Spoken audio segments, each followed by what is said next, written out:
Imagine this. You're wandering through the bustling streets of ancient Rome in the year 67 AD when a scene stops you cold.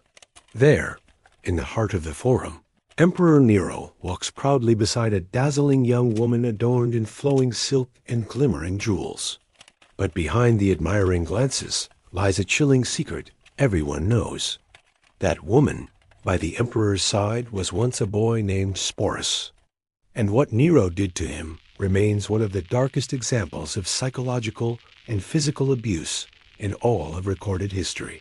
Before we unravel this forgotten tale of suffering and survival, if you're someone who enjoys exploring history's hidden corners, consider liking this video and subscribing for more stories like this one.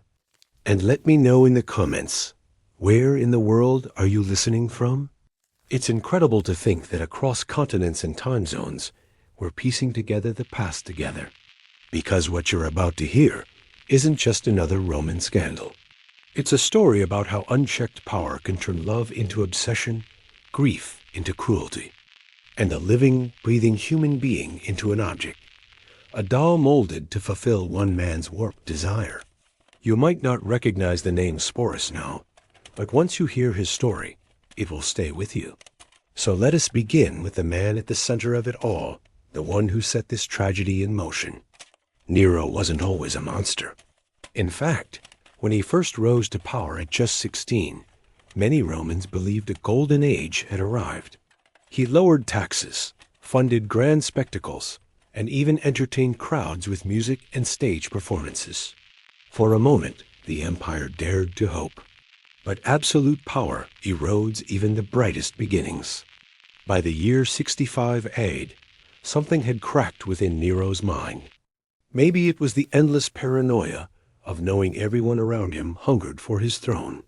Maybe it was the crushing loneliness of being the only person in an empire of 60 million who could never be contradicted, never questioned, never told no. Or perhaps it all began to unravel because of what happened to the one person Nero claimed to love more than life itself. Her name was Poppaea Sabina. She was everything Nero believed he desired in a woman breathtakingly beautiful, sharp-minded enough to mirror his inflated view of himself, and fiercely ambitious, ready to share in his dreams of everlasting glory. But Poppaea wasn't just another ornament in the imperial palace. She possessed a kind of political cunning that made her either a powerful ally or a deadly threat. When Nero first met her, he was already married to Octavia, the daughter of the former emperor. That union had always been a cold, loveless political arrangement. Poppaea was everything Octavia was not. Where Octavia was quiet and restrained, Poppaea was vibrant, magnetic, and unafraid of attention. While Octavia shied away from the spotlight, Poppaea lived for it. Their affair began as a typical scandal in Rome's elite circles. But what started as lust soon transformed into something far more dangerous, an all-consuming obsession. Nero wasn't merely infatuated with Poppaea's beauty, he was overwhelmed by her. Even his closest advisors grew uneasy as they watched the emperor unravel. Ancient accounts describe Nero's behavior as increasingly unstable and possessive.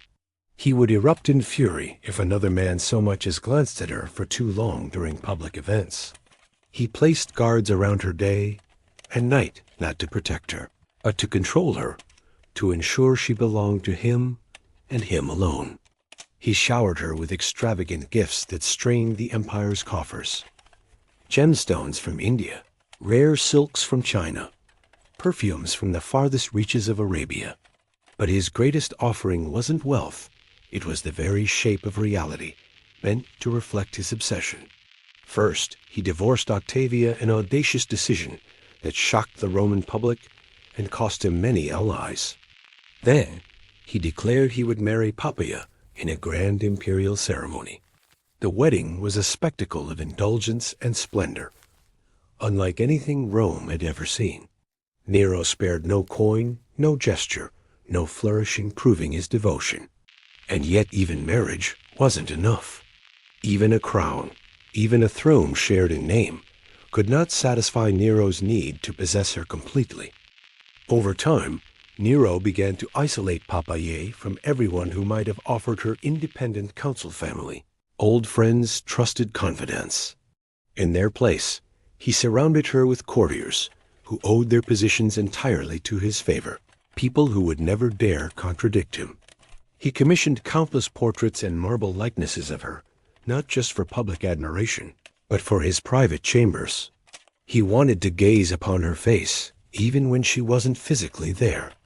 Ancient accounts claim Nero would sometimes spend entire hours simply watching Poppaea go about her day, silently, obsessively, as though memorizing every movement.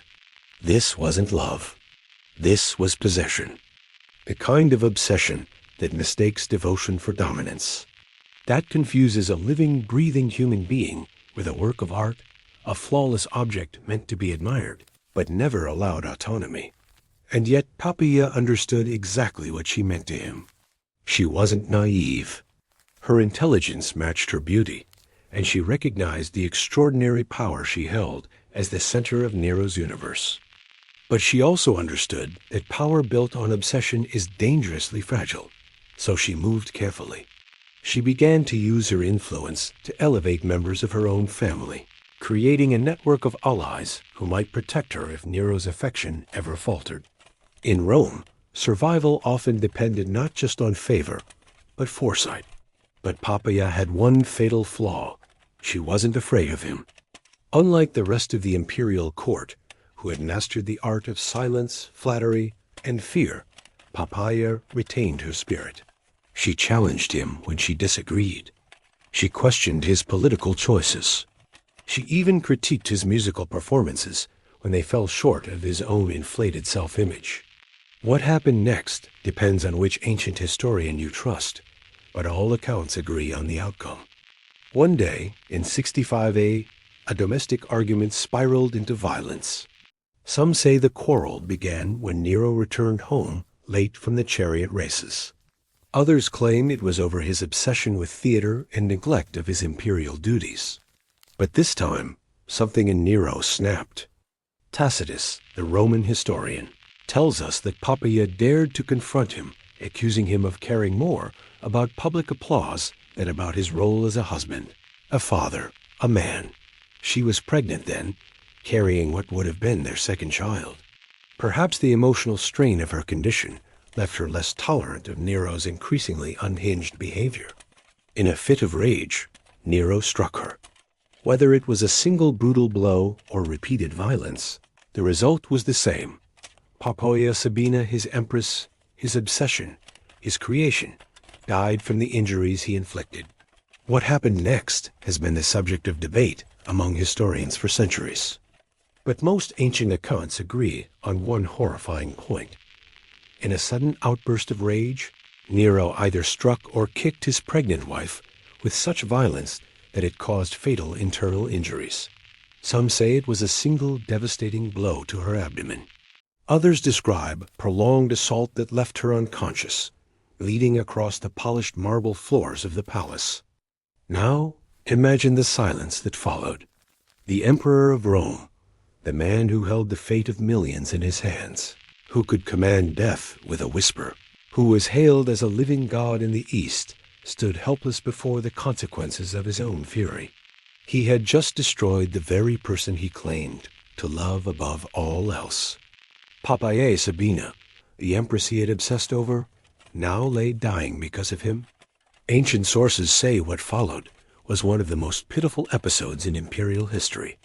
Nero collapsed beside her, weeping, begging for forgiveness, shouting at her broken body to live. He called for Rome's finest physicians, promising them untold riches if they saved her, threatening them with torture if they failed. But no amount of power, gold, or imperial command could reverse what had been done. Within hours, Poppaea was dead, and with her, the child who might have one day inherited the empire. Something shifted in Nero after that. His grief was not just sorrow, it was unraveling, a total fracture with reality. He refused to allow her body to be cremated, as Roman tradition required. Instead, he had it embalmed and placed in an elaborate mausoleum, grander than any tomb built for the emperors before him. He declared her a goddess. He founded a cult in her name. He spent long hours speaking to her preserved corpse, convinced or pretending that she could still hear him.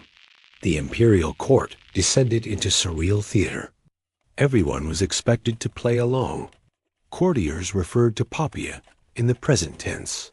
At feasts, her favorite seat was left empty, untouched, adorned, waiting. Anyone who suggested the emperor should move on was swiftly exiled. Or worse, it was during this period, when Nero's mind hovered between grief and delusion, that a young boy named Sporus came into his view. Sporus was perhaps 14 or 15 years old at the time, born into slavery within the imperial household and freed at a young age. He had no idea that he was about to be cast into a role more tragic than any stage play Nero ever performed. He wasn't just about to become a companion to the emperor. He was about to become a replacement. He had been raised within the palace walls, receiving an education designed to prepare him for administrative service. For someone in his position, this was considered a kind of privilege. Freedmen in imperial households often enjoyed better conditions than many freeborn citizens from lower classes. But that privilege came with a heavy cost absolute dependence on imperial favor. Everything they had, their livelihood, their safety, even their identities, was granted by their former masters. And what could be granted could just as easily be taken away. Freedmen could rise to great power, but they could also be discarded, imprisoned, or executed at a moment's notice, with no protection under Roman law. What drew Nero's attention to Sporus was not his intelligence or his administrative potential. It was his face. Several ancient sources agree that the young man bore an eerie resemblance to the late Poppea, particularly in the shape of his eyes and the delicacy of his bone structure. In a culture that often believed physical likenesses signified spiritual echoes, this resemblance would have appeared almost supernatural. The first time Nero saw Sporus after Poppaea's death, something shifted in his fractured mind. Here, in front of him, was a second chance, a possibility to reverse the irreversible, a face that stirred memories he couldn't let go of. For a moment, he may have truly believed that Poppea had returned, reborn, resurrected, remade. There was, however, one obvious complication. Sporus was male. But for a man who had spent months speaking to a corpse, who believed himself divine, who had long abandoned reality, this detail was hardly an obstacle. What followed was not grief, not madness, but something colder, deliberate, controlled cruelty. Nero didn't just want Sporus to wear women's clothing. He wanted transformation complete, permanent, irreversible. He summoned Rome's most skilled physicians and ordered them to alter Sporus' body surgically, forcing a physical transformation intended solely to make the boy appear more feminine. This wasn't just physical mutilation. It was the calculated dismantling of a person's identity, piece by piece, choice by choice, until what remained was no longer seen as a human being, but as a living relic of a lost obsession. The procedure was brutal, dangerous, agonizing, and irreversible. In many cases, such surgeries ended in death, either from massive blood loss or infection. But even if Sporus survived, his life would never be the same. He would never father children. He would never have the chance at ordinary human intimacy. And in the eyes of Roman society, he would no longer even be considered fully male. The operation took place inside the imperial palace, in chambers prepared specifically for the task. Ancient surgical practices were crude at best. Physicians relied on basic blades and clamps, with only the weakest of anesthetics, often just wine, opium, or none at all. A process would have taken hours, and it would have been excruciating. Sporus was likely restrained, his body held down by guards while surgeons approached with iron instruments. There was no consent, no choice, no mercy. His cries, if he screamed, would have echoed through the marble halls unanswered. Once the physical wounds began to heal, a process that may have taken weeks or even months. Nero made an announcement that sent shockwaves through the Roman elite. He would marry Sporus in a full imperial wedding ceremony. Even for a society accustomed to decadence and spectacle, this was beyond comprehension. The preparations were lavish, costly, months in the making. Sporus was given a new name, Sabina, in honor of the dead Empress Poppaea. He was moved into special quarters where every detail of his existence was redesigned to suit this new role. Imperial seamstresses were summoned to create an entire wardrobe of gowns tailored to his altered body. Each garment was carefully constructed to conceal the remnants of masculinity and to highlight whatever might pass for feminine grace. Master jewelers worked day and night to craft adornments uniquely for him, many of which featured gemstones that had once belonged to Poppaea herself. These were not merely decorative items. They were symbolic chains. Physical remnants of the woman Sporus had been chosen to replace. Cosmetic artists were brought in to transform his face. They trained him to use kohl to widen the eyes, rouge to tint the cheeks, and powders to soften his natural features. But these lessons weren't about beauty. They were rituals of erasure step by step, painting over the boy who had once existed. Hairdressers, some of the most skilled in the empire, taught him the elaborate styles favored by aristocratic Roman women. His hair was curled, braided, pinned, and ornamented with gold and ivory combs. The styling process could take hours each day, requiring the help of multiple attendants and heated bronze tools. Sporus was no longer being trained. He was being remade. But perhaps the most psychologically devastating part of the transformation were the lessons in feminine behavior and deportment. Sporus was assigned personal tutors whose sole task was to retrain every aspect of how he moved and behaved. He was taught how to walk with a graceful gait, how to sit with poise, how to gesture with soft precision. He learned how to hold his hands gently in his lap, how to angle his feet properly when seated, how to adjust his clothing in ways that emphasized demure elegance instead of masculine presence. Voice coaches were brought in to alter the way he spoke. They trained him to raise the pitch of his voice, to soften his consonants, and to adopt the rhythms and patterns traditionally associated with upper-class Roman women. This may have been the most grueling part of all. Speech is deeply rooted changing. It requires immense mental strain, repetition, and constant self-correction. Every sentence was a reminder that even his voice no longer belonged to him. Imagine the psychological agony. Each day, Sporus was forced to stand before mirrors that reflected not a version of himself, but a stranger dressed in illusion, his own face, reworked into the image of a woman long dead. Every lesson in posture, every altered vocal inflection, every carefully placed step wasn't just training. It was reinforcement of a single message. You are no longer who you were. The jewels he wore had once adorned an empress. Now, they were symbols of bonjourne reminders of the identity he had been forced to replace. The wedding was set for the spring of 67 AD, aligned with major religious festivals to lend gravity and divine sanction to the event. Nero spared no expense. This was not a quiet or symbolic gesture. It was a full-scale imperial wedding, planned and executed with all the splendor and pomp of royal tradition. The largest hall in the palace was transformed for the occasion, filled with exotic flowers from across the empire and lit by thousands of flickering oil lamps. Musicians performed ancient wedding hymns. Servants in ceremonial dress offered the finest wines and rare delicacies. Senators and nobles gathered in robes of state, playing their parts with carefully rehearsed expressions. To the uninformed, it may have seemed like just another Roman spectacle. But those who knew the truth understood they were witnessing something else entirely, something extraordinary, disturbing, and deeply unnatural. Here stood the most powerful man in the world, marrying a surgically altered teenage boy, dressed and named in honor of the wife he had killed. The ceremony followed all traditional Roman customs. Vows were exchanged, hands were joined, sacred bread was shared, and legal documents were signed, making the union binding in the eyes of the law and the gods. Guests smiled and congratulated the couple, presenting lavish gifts and offering practiced words of joy. But beneath the surface, the atmosphere was charged.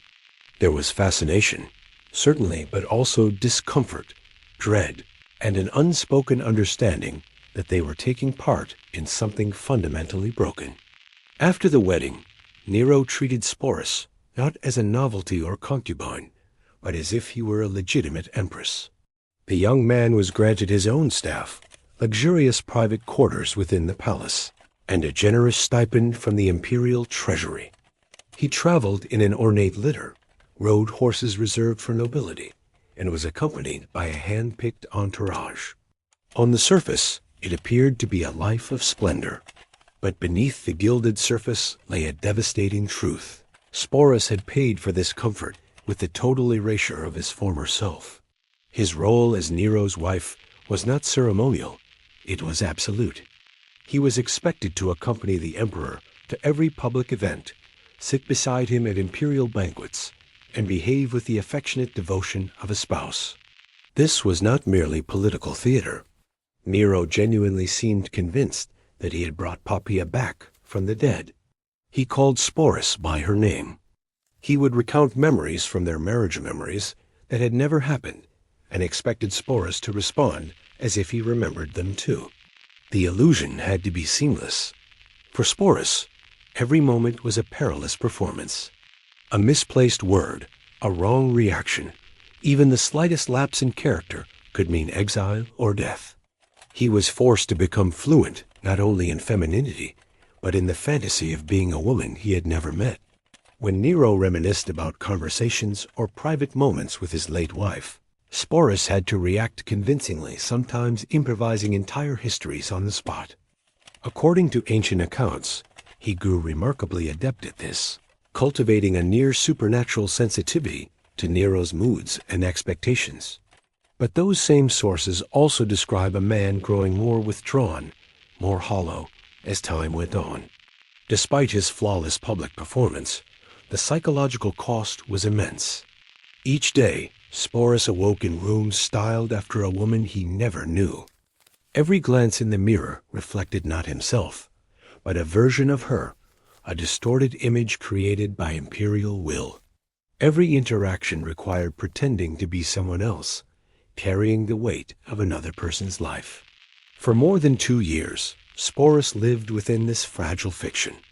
And then it got worse. In 66 Nero announced his intention to travel to Greece. The emperor, obsessed with his artistic image, believed the Greeks' lovers of drama and beauty would finally offer him the recognition he craved as a poet, singer, and actor. He envisioned the journey not as a diplomatic mission, but as a tour of glory. Sporus, of course, was expected to accompany him, and the nightmare would follow them across the sea. Naturally, Sporus accompanied Nero on his grand tour, paraded before foreign dignitaries as the Empress of Rome. Imagine the confusion of Greek aristocrats, trying to reconcile their Roman overlord, a man revered as a god, traveling with a teenage boy dressed as a woman, insisting that everyone treat this elaborate fiction as reality. But by 68 Nero's extravagance and neglect had finally pushed the Roman elite past the point of tolerance. Rebellions ignited across the empire, led by governors who had grown weary of the emperor's theatrical rule. The Praetorian Guard turned against him. The Senate formally declared him an enemy of the state. When Nero fled Rome with only a handful of loyalists, Sporus was among them. Even in the face of death, Nero could not part with the living echo of Poppaea. They took refuge in a suburban villa, awaiting either rescue or capture. Nero swung between outlandish escape fantasies and melodramatic rehearsals of his own suicide. When word arrived that his enemies were closing in, the emperor finally acted. He took his own life unable to face the humiliation of public execution. But Nero's death left Sporus utterly exposed. As one of the most recognizable symbols of the fallen emperor's madness, Sporus became both a dangerous liability and a coveted possession. Whoever seized power next would also inherit Nero's most bizarre legacy. And so, Sporus was passed from man to man like treasure, or more tragically, like a living artifact. He was first claimed by Nymphidius Sabinus, then by Otho, and later by Vitellius. Each treated him in disturbingly familiar fashion, keeping him dressed as a woman, calling him by Poppæa's name, and using him as a symbol of imperial indulgence.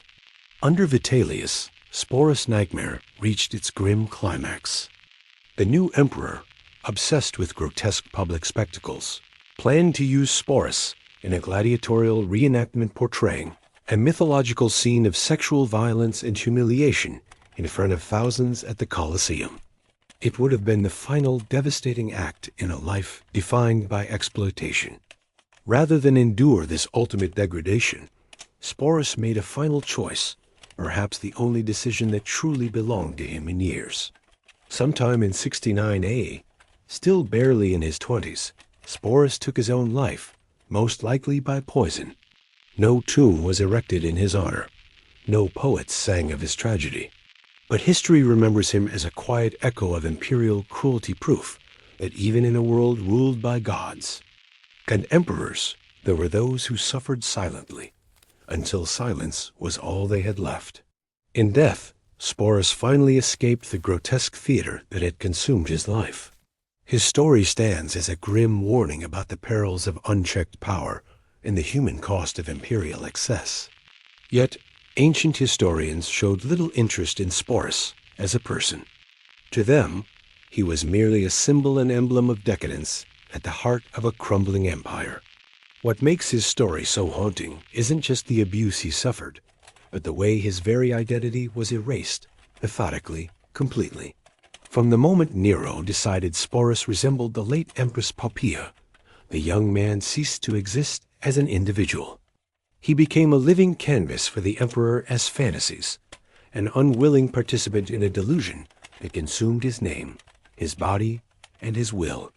That Sporus ultimately chose death over further humiliation suggests that, somewhere beneath the layers of forced femininity and imperial control, a spark of his original self endured. His suicide was both a tragedy and a final act of resistance, his last, desperate way of saying no in a world that had stolen every other choice. And perhaps the most heartbreaking part is this: we know almost nothing about who Sporus was before his transformation. What were his dreams? What kind of life might he have lived had he not been chosen? Those questions remain unanswered, buried beneath the elaborate fiction Nero forced upon him. The boy became a symbol, then a spectacle, then a ghost. He was made into an empress, endured years of psychological and physical torment, and ultimately chose death rather than live one more day as someone else's fantasy. Sporus deserves to be remembered not as a footnote in Nero's biography, but as a human being. His story is not just a curiosity of ancient Rome. It is a testament to both the depths of cruelty and the flickering resilience of the human spirit. In choosing death, Sporus reclaimed the one thing denied to him throughout his adult life, the right to decide his own fate. And in doing so, he reminds us that behind every tale of imperial grandeur lies a forgotten story of suffering, survival, and sometimes the quiet courage to say, enough, even after 2,000 years.